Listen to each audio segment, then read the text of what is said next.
નશાનો ધંધો એક એવો ધંધો જે માણસને નહીં પરંતુ આખી પેઢીને બરબાદ કરે છે. પૈસાની લાલચમાં કેટલાક યુવાનોના ભવિષ્ય સાથે ખુલ્લેઆમ ખેલ કરી રહ્યા છે, પરંતુ હવે આવા તત્વો સામે પોલીસ પણ એક્શનમાં છે. રાજકોટ ગ્રામ્ય પોલીસની એસઓજીએ ગોંડલમાં એવો ઘા કર્યો છે જ્યાં નશાના કારોબારીમાં દોડધામ મચી ગઈ છે. શું છે સમગ્ર મામલો? આવો વિગતે વાત કરીએ અહેવાલમાં. નમસ્કાર, હું છું આસિફ કાદરી અને સ્વમાન સાથે તમારું સ્વાગત છે. રાજકોટ ગ્રામ્ય પોલીસની સ્પેશિયલ ઓપરેશન ગ્રુપ એટલે કે એસઓજીને બાતમી મળી હતી કે ગોંડલના હોરા કોટડા રોડ ઉપર આવેલા આવાસ ક્વાર્ટરમાં ગાંજાનો જથ્થો સંતાડીને રાખવામાં આવ્યો છે. બાતમી મળતા જ પોલીસે કોઈ વિલંબ કર્યા વગર સ્થળ પર દરોડો પાડ્યો.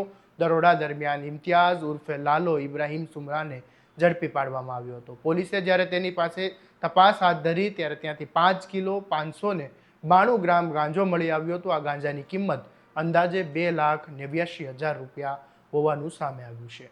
સાથે એક મોબાઈલ ફોન પણ જપ્ત કરવામાં આવ્યો અને કુલ મળીને 2,84,600 રૂપિયાનો મુદ્દામાલ કબજે કરીને પોલીસ તપાસમાં વધુ એક મહત્વની વાત સામે આવી છે કે ઝડપાયેલો આરોપી પોલીસ માટે કોઈ નવો ચહેરો નથી. તેના વિરુદ્ધ અગાઉ પણ પ્રોહિબિશન એનડીપીએસ એક્ટ સહિતના અનેક ગુના નોંધાઈ ચૂક્યા છે. એટલે કે આ આરોપી અગાઉ પણ કાયદાના સંકંજામાં આવી ચૂક્યો હોવા છતાં ફરી નશાના કારોબારમાં સક્રિય થયો હોવાનું સામે આવ્યું છે.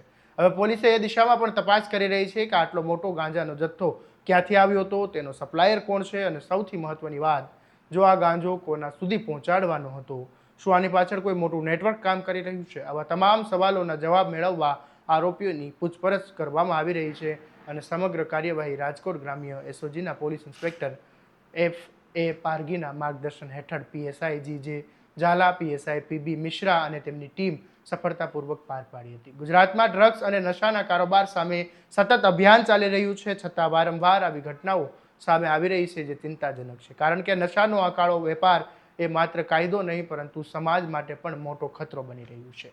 હવે જોવાનું એ રહેશે કે આ કેસમાં પોલીસ તપાસમાં ક્યાં સુધી પહોંચે છે અને આ નશાના કારોબાર પાછળના મોટા માથાઓ સુધી પોલીસ પહોંચી શકે છે કે નહીં. આવા દરેક અપડેટ માટે તમારા સ્વમાનને ફોલો અને સબસ્ક્રાઇબ કરજો અને આ વિડીયોને વધુમાં વધુ શેર કરવાનું ભૂલતા નહીં. નમસ્કાર.